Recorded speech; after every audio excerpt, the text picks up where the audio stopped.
kita akan buka sesi pagi ini dengan pembicara pertama kita, Pak Andriansyah.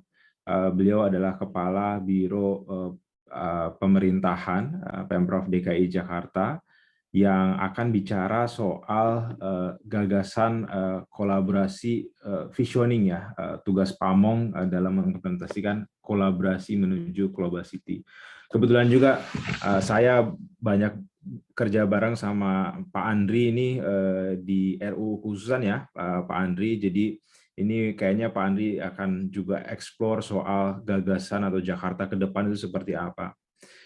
Untuk mempersingkat waktu, saya berikan floor-nya kepada Pak Andri. Waktu dan tempat saya persilakan, Pak. Baik, suara saya cukup terdengar ya Bapak Ibu sekalian. Bismillahirrahmanirrahim. Assalamualaikum warahmatullahi wabarakatuh.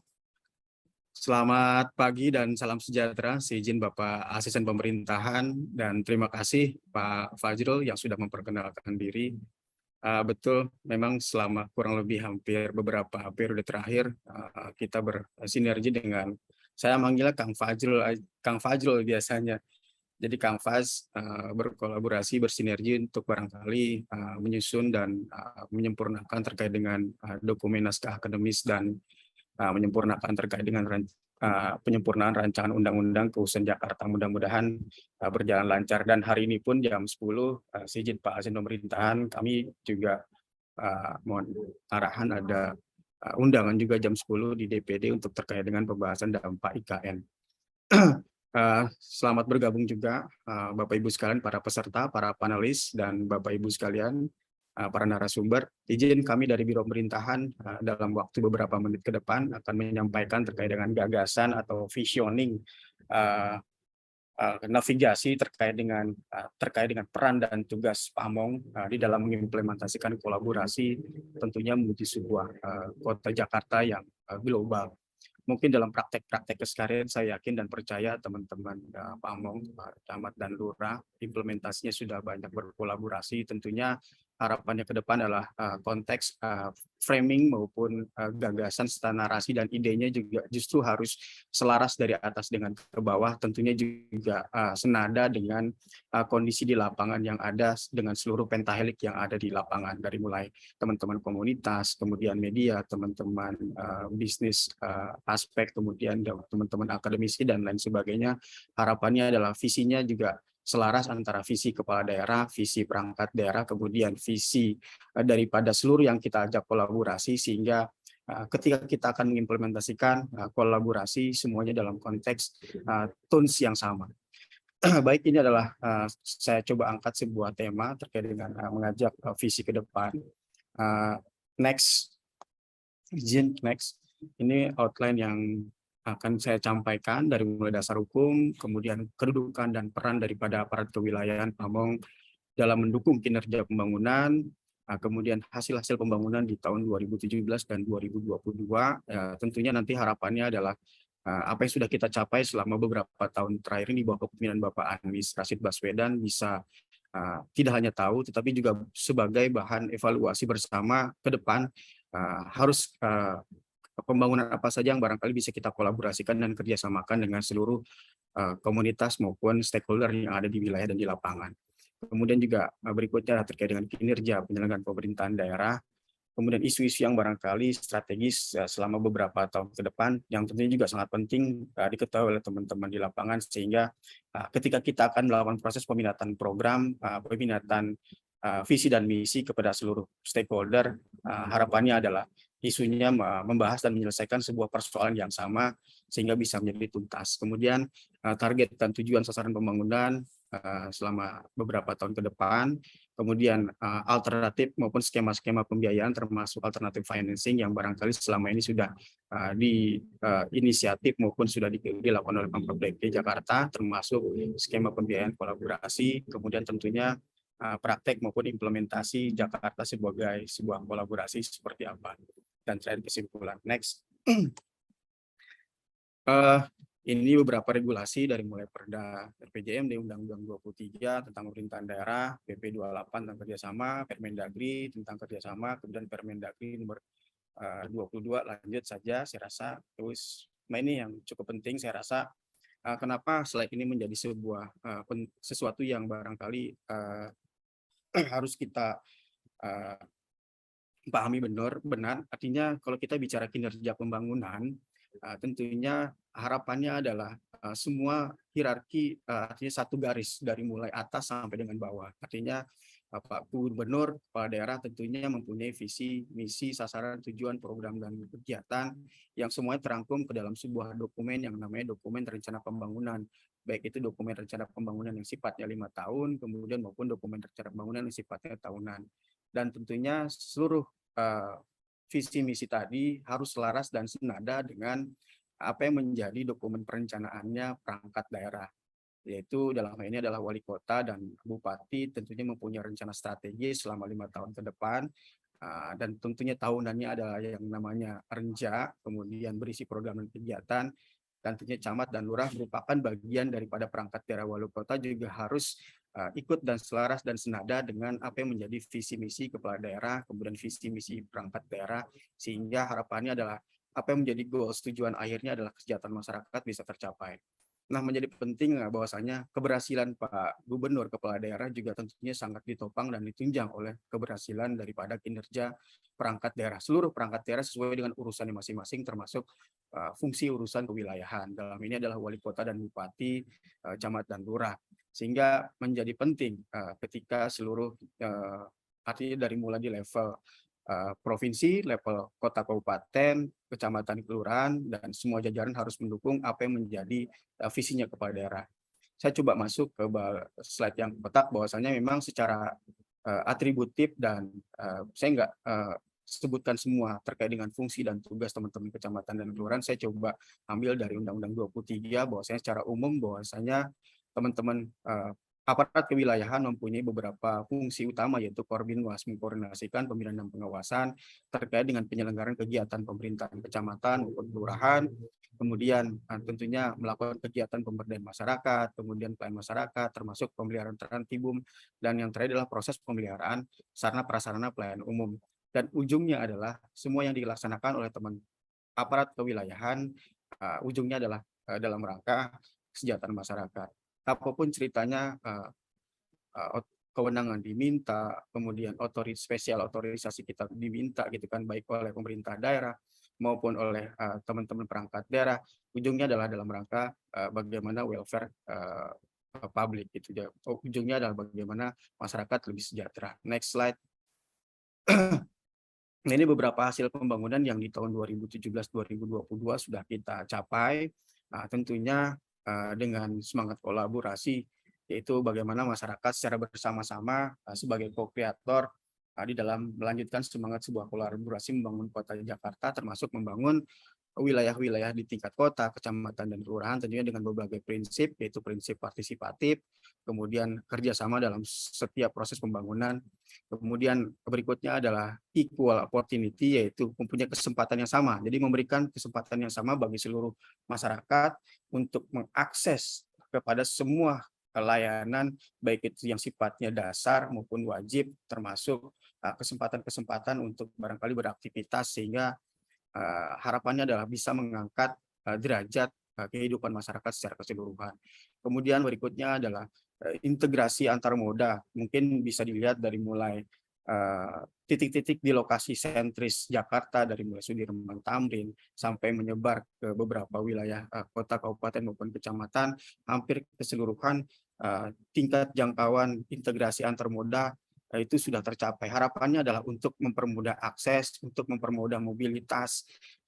Kalau kita bicara transport itu ada 4 sistem yang saling keterhubungan. Yang pertama adalah sistem kependudukan. Semakin banyak penduduk tentunya beban yang dihadapi oleh perkotaan untuk barangkali meningkatkan akses dan mobilitasnya juga akan semakin tinggi. Kemudian juga berikutnya berbicara tentang transport juga perlu ada sistem jaringan, baik itu jaringan jalan, jaringan saluran, kemudian jaringan infrastruktur di atas maupun di bawah tentunya juga harus kita perbaiki. Semakin baik jaringan yang ada, tentunya semakin terintegrasi antar moda tadi. Berikutnya juga sistem pergerakan, bagaimana masyarakat bergerak dari titik satu ke titik lainnya, start dan finish dari rumah sampai ke tempat tujuan bisa dipermudah, dan harapannya dengan integrasi antar moda ini, semua proses pelayanan di bidang perhubungan dan transportasi bisa lebih efektif dan lebih efisien.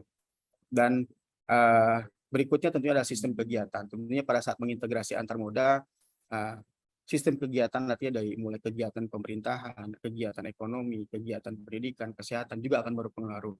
Semakin banyak aktivitas di sekitar antar moda tadi tentunya akan semakin meningkat daya ungkit maupun daya bangkit terkait dengan hal tersebut. Oleh karena itu butuh jajaran kewilayahan untuk barangkali ketika ada integrasi antar moda, ketika muncul bangkitan-bangkitan di sekitar wilayah integrasi tadi tentunya butuh untuk percepatan mengeksekusi sehingga timbulan kemacetan di sekitar integrasi tadi bisa diurai secepat mungkin. Nah, tentunya dengan integrasi antar moda ini harapannya tidak hanya akses, tidak hanya lebih mobile, harapannya adalah lebih efisien untuk aktivitas warga masyarakat, dan harapannya adalah aktivitas efisiensi seluruh apa yang governance yang ada di Pemprov DKI Jakarta. Kemudian juga hasil pembangunan yang sudah kita capai adalah prioritas pejalan kaki dan pesepeda. Kita sudah lihat mungkin di beberapa ruang publik, jalan-jalan utama maupun jalan-jalan sekunder dan tersier sudah terbangun pedestrian yang ramah lingkungan, yang nyaman, kemudian juga baik itu nyaman buat disabilitas maupun masyarakat, anak-anak dan lain sebagainya. Harapannya adalah tentunya keberpihakan kepada warga masyarakat dan pejalan kaki lebih luas. Kemudian juga ruang-ruang publik yang berkualitas, artinya placemaking yang barangkali kita bangun adalah tentunya placemaking yang berkarakter. Artinya kita ketika membuat sebuah tempat atau ruang publik itu tidak hanya menyiapkan tempatnya, tetapi bagaimana membangun karakter, membangun masyarakat, membangun sebuah bangsa. Dan kalau Pak Gubernur sering bilang adalah membangun keberadaban atau peradaban. Dan harapannya tadi placemaking tadi kita bisa membangun sebuah karakter, baik itu karakter masyarakat, tentunya karakter kita juga harus kita bangun. Kemudian juga konektivitas. Jadi ketika bicara placemaking atau ruang publik, ada konektivitas, baik itu konektivitas di dalam ruang-ruang publik maupun konektivitas yang ada di luar. Nah, kemudian yang terakhir adalah tentunya ruang publik tadi harus ada unsur placemaking tadi, harus unsur kreativitas. Nanti tentunya di ruang-ruang publik tadi kreativitas bermacam-macam. Contohnya misalkan di taman-taman, masyarakat ketika berinteraksi di ruang publik, aktivitasnya masih sangat banyak sekali gitu kan. Ada yang aktivitas di bidang pendidikan, di bidang kesenian, di bidang sosial, dan lain sebagainya. Dan harapannya adalah tentunya dengan semakin banyak diaktifasi kembali ruang-ruang publik pasca pandemi COVID-19 ini, harapannya adalah placemaking-nya semakin bermanfaat, semakin berguna, dan harapannya tadi ujungnya adalah kesejahteraan masyarakat. Saya rasa next lagi, terus untuk dipercepat. Nah, ini beberapa kinerja penyelenggaraan Pemprov DKI Jakarta yang perlu diketahui oleh teman-teman wilayah jajaran. Harapannya bisa mengengage dan mendelivery pesan ini, walaupun bahasanya kesannya adalah saya pasti pada saat melaksanakan kegiatan di lapangan adalah proses eksekusi gitu. Untuk apa gitu hal ini mungkin disampaikan oleh teman-teman provinsi. Justru ini menjadi penting ketika kita akan mengajak mengengage orang gitu kan, sebisa mungkin data menjadi baseline, sehingga harapannya menjadi well know informasi apa yang sudah kita laksanakan dan kita lakukan, dan harapannya keberpihakan itu lebih muncul, dan harapannya lebih ke depan adalah adanya sustainability, keberlanjutan. Jadi kolaborasinya tidak berjangka pendek tetapi justru berjangka panjang, karena kinerja-kinerja yang sudah kita laksanakan ternyata selaras dan senada dengan apa yang menjadi visi misi para kolaborator. Nah, ini beberapa kinerja yang sudah kita laksanakan selama ini. Dari mulai pertumbuhan PDRB, kondisi awal 6,29 dengan target 7, alhamdulillah sudah di saat ini adalah 3,56. Mungkin ada sedikit perlambatan karena kita ketahui selama 2 tahun terakhir kita dihadapi dengan pandemi COVID-19. Kemudian laju inflasi juga terjadi penurunan, di mana saat ini ada 1,53, di mana target di 2022 adalah 3,30. Kemudian indeks ini di kondisi awal 0,4, target 2022 adalah 0,3, dan saat ini adalah ada kenaikan 0,4. Kemudian tingkat kemiskinan juga kondisi awal 3,78, kemudian target 2022 adalah 2,78, dan saat ini adalah 4,67. Jadi sudah di atas target di 2022. Harapannya ini bisa kita tingkatkan terus.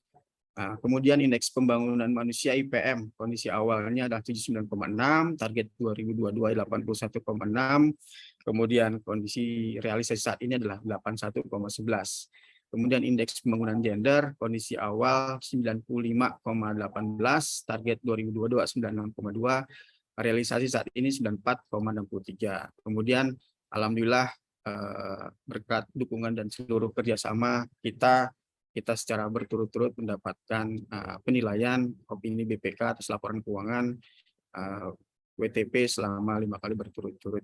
Kemudian tingkat pengangguran terbuka saat ini realisasi 8,51%. Dengan target 2022 sebesar 4,80, artinya kita sudah lebih besar dari target. Lanjut, next. Nah, ini beberapa isu strategis di 2023 dan 2026 yang nanti bisa juga dibawa oleh teman-teman Pamong wilayah ketika akan melakukan proses kolaborasi kerjasama di bidang mana, di sektor mana, sesuai dengan peran dan tugas, tentunya sesuai dengan kewenangan yang dimiliki. Ini beberapa, saya coba tampilkan saja, nanti mungkin bisa dilihat lebih jauh oleh teman-teman. Next. Nah, ini beberapa target dan tujuan sasaran pembangunan juga ke depan. Artinya ketika kita akan mengajak kolaborator, pastikan bahwa tujuan dan sasarannya kita sama, gitu kan. Jadi selaras dan searah. Tadi makanya disampaikan di awal apa yang menjadi visi misi, sasaran dan tujuan daripada tingkat provinsi sampai dengan level bawah, tujuannya harus sama dan kita coba sampaikan. Kita sampaikan pesan kepada para kolaborator, kita selama beberapa tahun ke depan akan mencapai ini tujuan dan sasarannya. Harapannya adalah tadi visi misi kita sama, pemahaman sama dengan para kolaborator, dan harapannya target apa yang menjadi target dan tujuan bisa lebih dilakukan proses percepatan. Dari mulai indeks kota layak huni, kemudian indeks pembangunan ekonomi yang inklusif, kemudian indeks pembangunan manusia, termasuk indeks reformasi birokrasi, dengan subindikator di dalamnya mungkin bisa dilihat saja oleh teman-teman. Pesannya adalah ini kalau akan disampaikan ke teman-teman kolaborator, silakan ini bisa menjadi target dan sasaran bersama dari pemangku kepentingan yang ada di masing-masing wilayah. Next slide. Lanjut.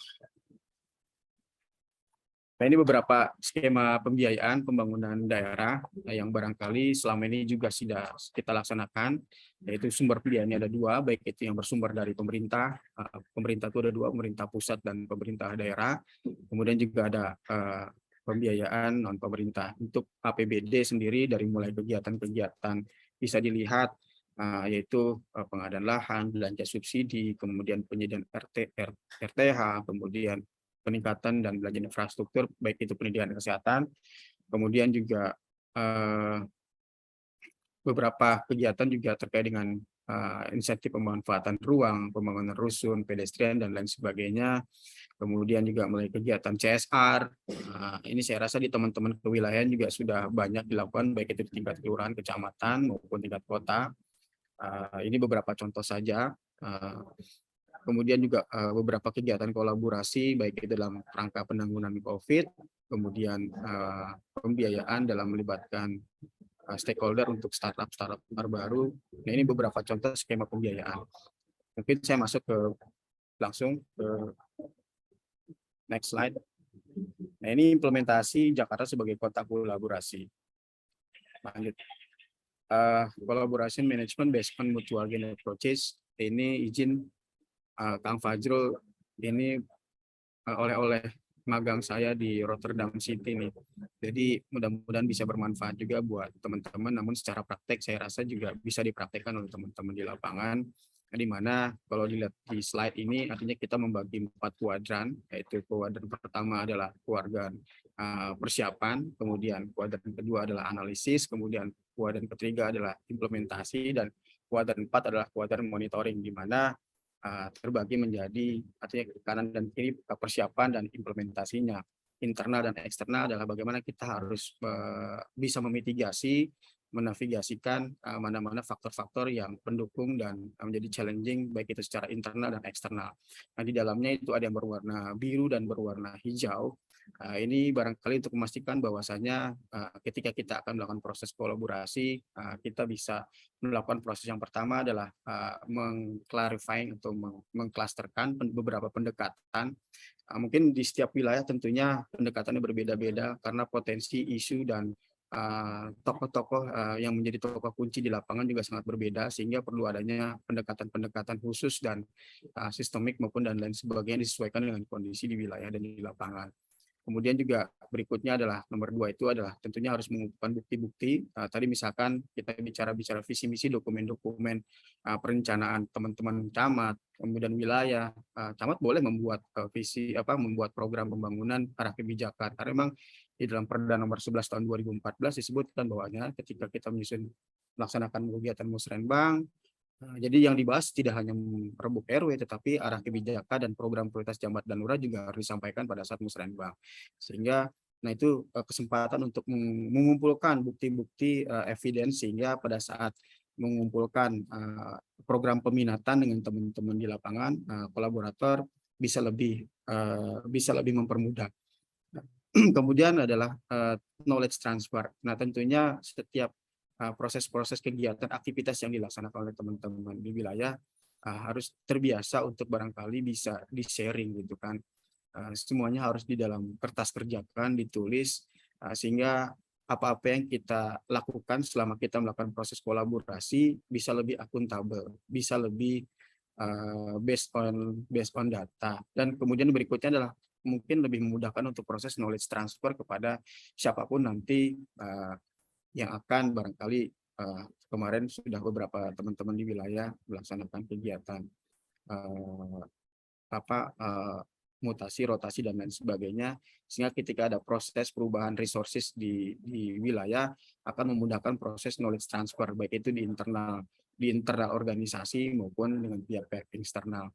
Kemudian berikutnya adalah kegiatan monitoring. Pastikan bahwasanya ketika kita melakukan dari proses tadi ada proses monitoring terkait dengan hal-hal yang sudah dilakukan oleh teman-teman, sehingga kita kadang-kadang di wilayah itu sering kali lupa gitu kan, ketemu dengan siapa, jam berapa dan lain sebagainya. Semuanya tidak terdatabase kan. Nah, mohon ke depan juga ini menjadi sebuah proses akuntabilitas ketika kita akan berkolaborasi di level kelurahan dan kecamatan. Proses administrasi menjadi sangat penting gitu, karena nanti pasti apapun ceritanya akan menjadi sebuah pertanggungjawaban buat teman-teman di lapangan baik itu kelurahan dan kecamatan. Jadi nanti ketika nanti bentuk kolaborasinya berbentuk barang, berbentuk jasa, berbentuk lainnya, tentunya proses administrasi pemerintahannya harus jalan. Nah, itu tentunya ini yang menjadi catatan penting yang selama ini kita seringkali berbanyak kolaborasi, tetapi administrasi pemerintahannya seringkali terlupakan. Dan saya yakin di teman-teman yang lain, di tempat-tempat yang lain sudah berjalan. Mohon yang sudah berjalan dapat ditingkatkan. Nah, ini masuk ke yang warna biru, tentunya dalam proses untuk mengengage tadi dengan teman-teman kolaborator. Yang pertama adalah menentukan tujuan. Apa sih yang ingin dicapai ketika kita akan berkolaborasi dengan pihak kolaborator. Tujuan dan sasaran menjadi penting. Makanya tadi goals-nya tadi visi misi daerah, visi misi perapa daerah, ujungnya adalah kesejahteraan masyarakat. Tentukan tujuan, tentukan apa yang menjadi langkah-langkah kita. Kemudian kedua adalah inventarisasi isu-isu maupun stakeholder yang ada di lapangan. Kemudian buat milestone atau jangka waktu, baik itu isu terkait dengan sosial, isu ekonomi, kemudian isu di bidang-bidang lainnya, kesehatan dan lain sebagainya. Nah, ini menjadi sangat penting. Kemudian petakan, mitigasikan stakeholder yang barangkali ada di lapangan yang menjadi tokoh-tokoh kunci. Kemudian buat timeline, jadwal dan lain sebagainya sebagai untuk mempermudah pada saat proses-proses berikutnya. Kemudian lakukan proses identifikasi, analisis dan lain sebagainya. Kemudian tentukan strategi kepada masing-masing stakeholder. Ketika kita bertemu dengan tokoh masyarakat, tokoh agama, tentunya pendekatan yang beda. Ketika kita ketemu dengan pihak kolaborator untuk di bidang perekonomian atau bisnis corporate, tentunya juga pendekatannya beda-beda. Nah, ini juga menjadi sangat penting. Jadi saya yakin teman-teman di Pamong ini secara keilmuan dan secara praktek juga sudah cukup banyak gitu kan. Kalau boleh saya Kang Fas itu izin Kang Fas pakai bahasa Jerman. Ibaratnya lauk na benang cai na herang gitu kan, Kang Fas gitu kan. Jadi kalau bahasa Jermannya lauk na benang cai na herang. Jadi sebisa mungkin apapun yang kita engage, tujuan kita dapat, tetapi aturan kita pegang, akuntabilitas kita jaga. Jadi semuanya kita akan bekerja sama, di kemudian hari ke depan tidak ada persoalan hukum yang akan melibatkan kita secara keseluruhan, dan ini menjadi penting. Kemudian juga lanjut proses konstruksi negosiasi, kemudian bagaimana meminimalis konflik di lapangan, dan berikutnya 89 monitoring dan evaluasi. Dan ini beberapa contoh saja terkait dengan proses manajemen bisa dilaksanakan oleh teman-teman di lapangan, walaupun dalam praktek jangka pendek di teman-teman di lapangan sudah banyak yang berproses. Lanjut saja. Nah, ini beberapa praktek dan implementasi terkait dengan proses kolaborasi yang juga sudah kita laksanakan. Tentunya kepala daerah kita juga selalu mengingatkan bagaimana kita tentunya mengawali sesuatu itu harus berawal dari ide atau gagasan, visioning, akan dibawa kemana, program dan kegiatan dan aktivitas yang akan kita laksanakan. Baru kita narasikan, tentunya kita hasilkan dengan sebuah karya. Ini beberapa contoh gagasannya, yaitu terkait dengan membangun sebuah equal. Tadi kan sudah disampaikan di awal adalah interaksi yang setara gitu kan. Kemudian juga ada kesetaraan sosial, keadilan sosial. Kemudian gagasan berikutnya juga kolaborasi. Ini beberapa contoh yang sifatnya strategis dan besar, dan saya rasa di lapangan, di wilayah, di skala kecamatan dan kelurahan juga cukup banyak. Next. Nah, ini beberapa potensi kekuatan yang barangkali juga bisa menjadi pegangan teman-teman, bahwa Jakarta tentunya dengan jumlah penduduk yang cukup besar, apalagi juga kalangan urban juga yang datang untuk beraktivitas melaksanakan kegiatan di Jakarta juga cukup masif gitu kan.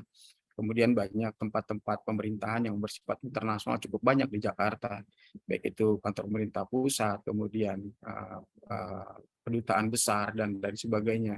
Kemudian kampus ini cukup banyak, kemudian juga Jakarta juga mempunyai kekuatan yang cukup besar, di mana sebagai penyumbang perekonomian kurang lebih sekitar 17% untuk perekonomian nasional.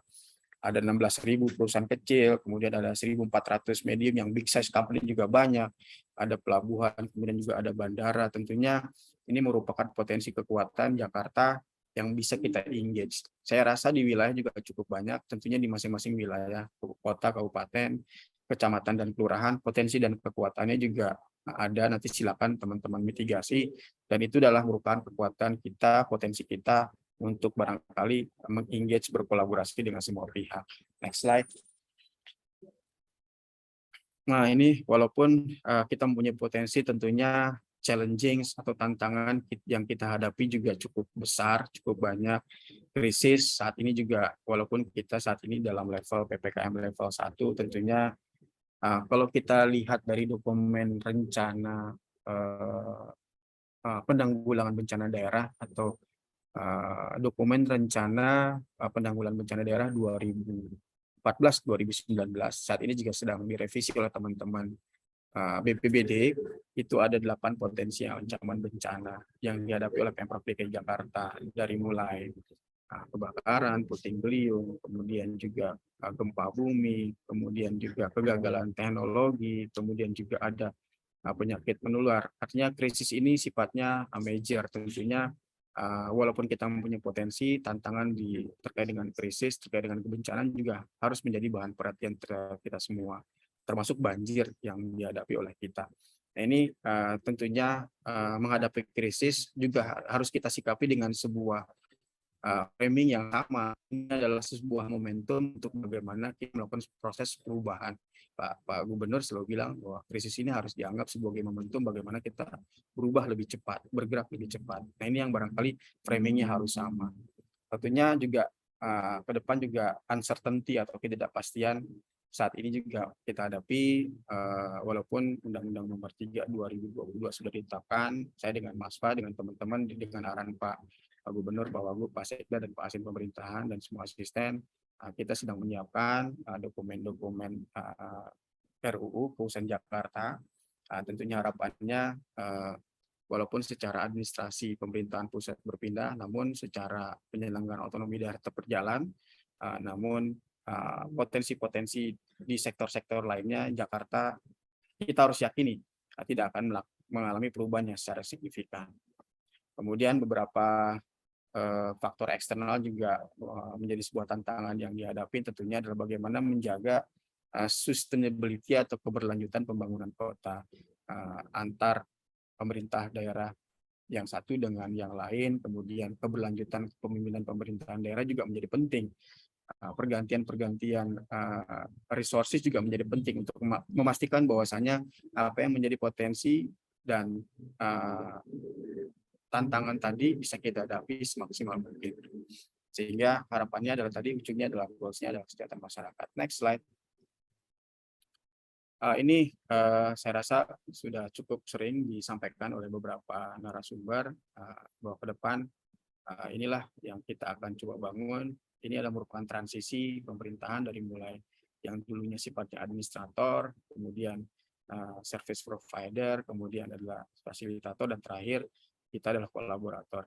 Ini yang barangkali shifting ini juga harus dipahami oleh semua dan pada masyarakat bahwa ke depan City 4.0 harus dipahami bukan hanya di internal Pemprov tapi oleh warga masyarakat, bahwa kita ke depan bagaimana membangun Jakarta itu dengan prinsip kolaborasi.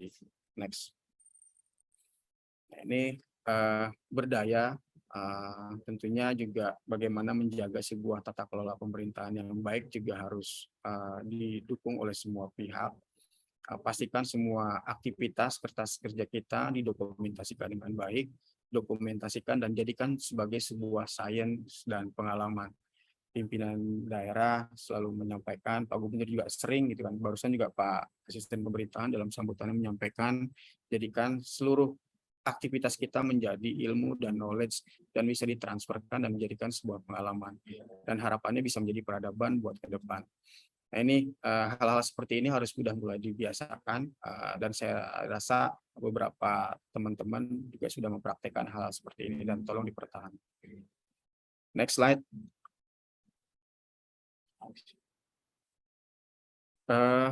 Ini berdampak tentunya harapannya adalah kita bisa melakukan sebuah delivery sustainability yang sudah kita laksanakan antar program, antar sasaran, antar tujuan, dan lain sebagainya, sehingga tentunya untuk menjaga keberlanjutan delivery daripada setiap program dan kegiatan tadi butuh kontribusi dari seluruh pemangku kepentingan termasuk aparatur sipil negara yang ada di Pemprov DKI Jakarta, dan harapannya bisa menciptakan bukan hanya sebuah number tapi quality of life daripada masyarakat Jakarta. Next slide. Nah, ini beberapa ini saya coba ambil dari slide yang barangkali sudah pernah disampaikan kepada kami oleh Pak Gubernur, bahwa ini beberapa isu yang seringkali diperbincangkan oleh masyarakat. Jadi kalau ada masyarakat luar yang datang ke Jakarta adalah di pembicaranya di luar ini loh, terkait dengan apa sih harapan masyarakat terhadap pemerintah, itu bagaimana pemerintah yang lebih mobile, lebih agile gitu, kemudian citizen centric, kemudian pemerintahan yang lebih terbuka, kemudian jadi pelibatan dalam setiap proses maupun hasil menjadi sebagai isu dan bagian yang penting. Kemudian isu-isu resilience, kemudian transformasi, kemudian ini yang barangkali seringkali masyarakat di luar, baik itu masyarakat Indonesia maupun luar, membicarakan Jakarta seperti ini. Jadi mohon nanti kepada teman-teman, isu-isu ini bisa menjadi bagian apa yang harus kita laksanakan. Pak Camat, Pak Lurah, apa yang harus kita lakukan? Artinya bagaimana kecamatan dan kelurahan menjadi lebih agile, kemudian bagaimana lebih terbuka, pemerintahan kecamatan kelurahan lebih resilient, dan lebih transformasi terhadap perubahan-perubahan yang terjadi. Nah, ini beberapa series event yang barangkali seringkali dihadapi Jakarta, isu climate crisis, kemudian sinking Jakarta, kemudian pemindahan ibu kota, pandemic recovery, kemudian digital ekonomi. Ini beberapa kejadian maupun event yang barang harus kita siapkan. Tentunya dukungan dari teman-teman camat, lurah untuk menghadapi tantangan, kemudian untuk menghadapi persoalan. Kalau kita yakin, insya Allah kita bisa melaksanakan dengan baik. Next. Saya rasa next slide, lanjut. Ini langsung saja beberapa contoh kolaborasi. Saya rasa terus. Nah, ini terus coba next slide.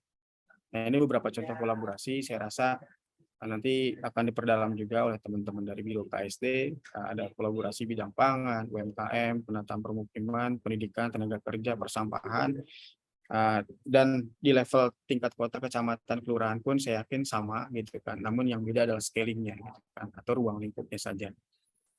Dan lanjut, next, lanjut saja. Ini beberapa contoh yang sudah kita laksanakan. Kesimpulan, menjadi penting bahwa visi misi kepala daerah dan perangkat daerah serta dunia usaha harus sinergi, selaras, sejalan, sehingga harapannya ketika kita akan melakukan proses, bahasa saya itu selalu bilang peminatan program. Jadi ketika kita ketemu dengan para kolaborator, kita menyampaikan apa yang menjadi program-program yang diminati oleh para kolaborator, tentunya harus sama dengan visi misi mereka juga. Artinya visi misi kepala daerah harus sama dengan visi misinya kolaborator, sehingga harapannya ini akan bisa berlangsung lebih berjangka panjang, tidak berjangka pendek.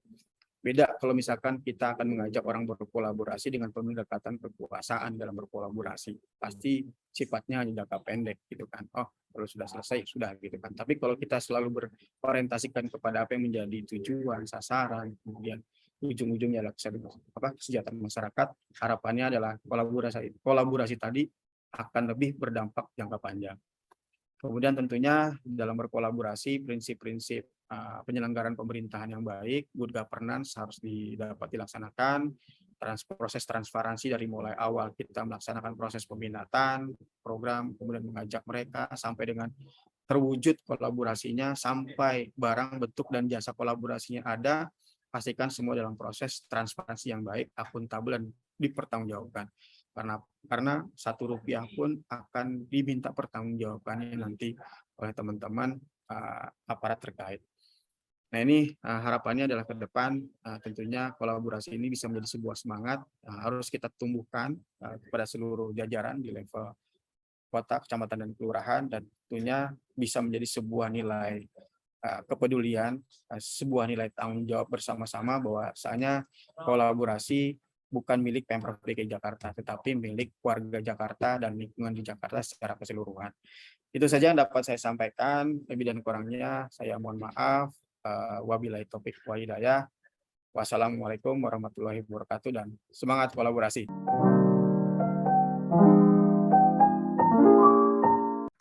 Luar biasa ya penyampaian materinya ya. Mulainya dari tujuan pembangunan ya. Itu kan sebenarnya apa sih tujuannya untuk ASN itu memberikan kesejahteraan. Tadi mulai dari indikator, kebetulan juga mungkin Kang Andri pernah di Bapeda ya. Jadi mulai cascading-nya itu lengkap sekali itu dari bicara soal tujuan, kinerja, hasil pembangunan, semuanya diilustrasikan dengan sangat baik saya kira. Kemudian juga masuk kepada teknisnya seperti apa begitu ya perannya, dan selalu menekankan kepada penekanan kepada tujuan gitu ya, dan akuntabilitas. Jadi capaiannya dapat begitu ya, tapi juga hasilnya pun juga bisa dipertanggungjawabkan. Dan ada satu yang terakhir, yang kesimpulan itu Kang Andi, yang saya senang sekali ya, bahwa sebenarnya kolaborasi itu bukan menggunakan power begitu. Jadi itu cuma bisa bertahan itu sementara begitu, tapi menggunakan dengan memberikan kesepemahaman ya, kesepemahaman di mana harapannya nanti pada ujungnya adalah orientasinya itu orientasi jangka panjang begitu. Nah, ini yang menarik sekali ya, yang diteruskan. Dan tadi juga menyampaikan soal ke depannya itu tantangannya kira-kira seperti apa. Andri, kalau boleh ada sesi diskusi dulu nih, tanya jawab, masih ada waktu? Saya sih kalau boleh satu, Pak, soalnya ditunggu di DPD RI, Pak. Siap. Okay. Tapi nanti overall nanti di sini juga ada tim-tim dari teman-teman Biro Pemerintahan yang bisa membantu. Oke. Ini kalau begitu cocok banget nih pertanyaannya dari Pak Kurnia Agus Jaya dari Kelurahan Johar Bahru yang pengen tahu nih Kang Andri, sebenarnya kalau kita bicara soal kepindahan ibu kota itu antisipasinya apa sih terhadap yang perlu dilakukan terhadap dampak sosial, ekonomi, dan politik yang mungkin timbul gitu ya. Mungkin dalam konteks kolaborasi juga nih ya, frame-nya seperti apa kira-kira, apa Kang Andri?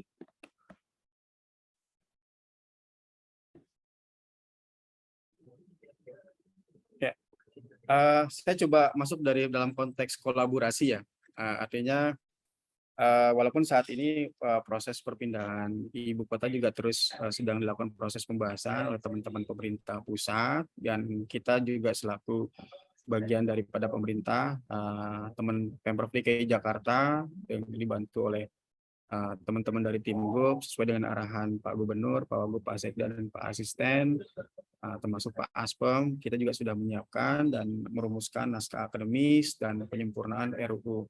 Mungkin dalam konteks kolaborasi yang bisa kita sampaikan terkait dengan dampak, misalkan dampak ekonomi ya, saya masuknya ke isu COVID-19 saja yang barangkali saat ini juga secara existing juga kita masih menghadapi, tapi dalam konteks COVID-nya mungkin dari sisi ekonomi gitu kan. Walaupun sekarang mungkin selama 2 tahun terakhir, sebelumnya saya juga ingin menyapa ke teman-teman di kelurahan. Terima kasih Pak atas pertanyaannya. Eh,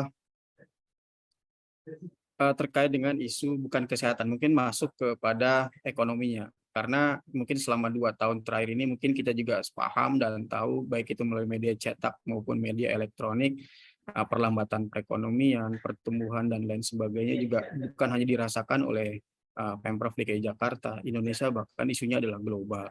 Nah, tentunya dalam konteks kolaborasi, saya yakin teman-teman di kelurahan dan kecamatan praktek-praktek bagaimana berkolaborasi menumbuhkan percepatan perekonomian juga sudah mulai digalang nih. Dari mulai misalkan kerjasama dengan, nanti mungkin ada teman-teman dari UMKM Tokopedia juga bisa menambahkan. Nanti dalam konteks pertumbuhan perekonomian misalkan banyak masyarakat yang kehilangan pekerjaan di dalam masa-masa pandemi COVID-19. Nah, sekarang bagaimana kolaborasinya? Saya coba ambil praktek yang teman-teman yang sudah dilaksanakan, contoh kerjasama dengan uh, dulu saya contoh di tempat saya aja dulu ya, di timur ya. Saya itu dulu bagaimana supaya warga masyarakat di wilayah timur itu aware terhadap dunia aplikasi. Jadi waktu itu ada yang namanya pasar lokal Jakarta Timur gitu kan misalkan. Jadi dulu kita malah bikin sistem sendiri gitu kan. Selain menggunakan WhatsApp yang ada, WhatsApp group dan lain sebagainya, kemudian kita bikin sistem sendiri, artinya masyarakat yang mempunyai potensi nilai jual perekonomian atau UMKM itu kemudian digabungkan ke dalam satu aplikasi platform tadi. Karena kalau kita gabung dengan platform misalkan, boleh nyebut merek nggak Mas Faz di sini? Misalkan shop apa yang aplikasi yang warna oranye gitu kan gitu. Nah, itu buat teman-teman pelaku ekonomi yang baru itu pasti akan tergerus gitu, karena banyak orang yang sudah berkontribusi di bisnis itu juga cukup lama dan cukup banyak. Minimal waktu itu konsepnya adalah memenuhi kebutuhan di masyarakat sekitar. Artinya ketika dia belanjanya jangan ke wilayah orang gitu. Waktu itu konsepnya sederhana, minimal belanja di kelurahannya sendiri, di kecamatannya sendiri, melalui platform-platform yang sederhana, baik yang sifatnya WhatsApp dan lain sebagainya. Nah, artinya dampak-dampak terkait dengan itu perekonomian saya rasa saat ini juga masih dirasakan. Nah, tentunya nanti semangat-semangat kolaborasi, saya rasa praktek-praktek kolaborasi juga di lapangan juga cukup banyak, dari mulai urban farming diperkuat, kemudian dulu bagaimana budidaya ikan lele di dalam ember juga sempat masif kan. Artinya itu salah satu bagaimana meningkatkan pertumbuhan perekonomian, bagaimana menyiapkan bibit, bekerja sama dengan para kolaborator, petani, bekerja sama dengan pasar, dan lebih luasnya kerjasama dengan pemerintah daerah di tingkat provinsi maupun yang di luar. Ini yang barangkali praktek-praktek kolaborasi juga cukup banyak. Artinya terkait dengan pembinaan dampak ibu kota. Nah, tadi kan krisisnya yang sedang kita hadapi salah satunya adalah pandemi. Nah, pandemi COVID-19 masih kita hadapi, kemudian challenging-nya bagaimana mempercepat pertumbuhan perekonomian. Saya yakin mohon dukungannya kepada teman-teman jajaran kewilayahan, isunya silakan ditangkap, tantangannya silakan ditangkap, kemudian jadikan sebuah program, lakukan proses peminatan dengan para kolaborator sesuai dengan potensi masing-masing yang ada di wilayah. ikat semua itu menjadi sebuah program kerja di teman-teman kelurahan kecamatan, jadikan sebuah program unggulan, sampaikan menjadi sebuah program-program alternatif pembiayaan dalam rangka kesejahteraan masyarakat, dan kertas kerjanya dibuat, dokumentasikan, publikasikan, jadikan sebuah pengalaman teman-teman, dokumentasikan sehingga menjadi sebuah transfer knowledge buat ke depan. Dan yang paling penting adalah akuntabilitasnya dijaga. Kalau bentuknya kolaborasinya bentuk barang, ide, gagasan, atau yang paling ekstrim adalah dulu saya pernah dikasih barang bentuknya mobil dan sudah saya terimakan menjadi sebuah aset. Jadi kalau sudah barang tentunya proses selanjutnya adalah harus dicatat dengan baik. Itu saja barangkali yang bisa disampaikan kepada teman-teman wilayah. Terima kasih para camat, Pak Lurah, tetap semangat, semangat kolaborasi. Mari kita bangun Jakarta, mari kita bangun ibu kota. Insya Allah Jakarta menjadi sebuah kota global, bukan sekedar mimpi, pasti bisa kita wujudkan tentunya dengan visi misi yang sama oleh kita semua. Tetap semangat dan selamat bekerja. Saya izin barangkali Kang Fas, izin bergeser. Laukna benang, China hera, bahasa Jerman.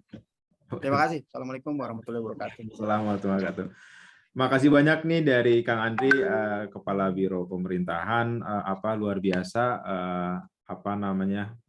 tapi berhalangan sekarang harus ada tugas ke DPD ya untuk menjelaskan terkait rancangan undang-undang keuangan Jakarta.